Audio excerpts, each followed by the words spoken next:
Welcome back everyone. So for this 3-second video, I created a base mesh in Blender.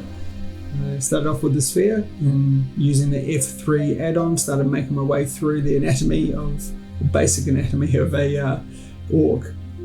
I then proceeded to use the marking as seen function and created the UVs and unwrapped the model itself just to check if everything aligned.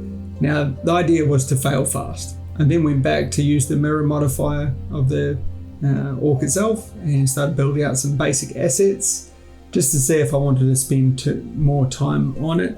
And the idea is just to get more confidence and to do it at speed rather than spending a lot of time doing the creativity part of it. So then I imported the model into ZBrush. From here, I wanted to make sure that the integration worked again, just using the texture maps, and that was to align the UVs. Now I started going through and sculpting and posing a basic character pose, I guess, of this particular orc.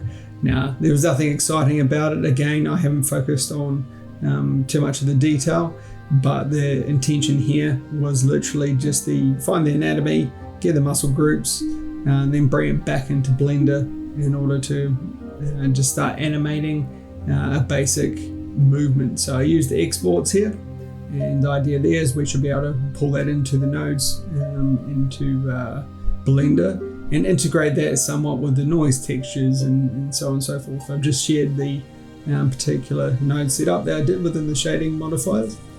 So if you feel free to play around with that and mix up as you see fit, but I find that using a UV map mixed with a particular noise texture gives it quite a nice balance.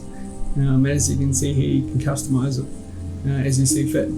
Started to play around with the scenes, add more lighting.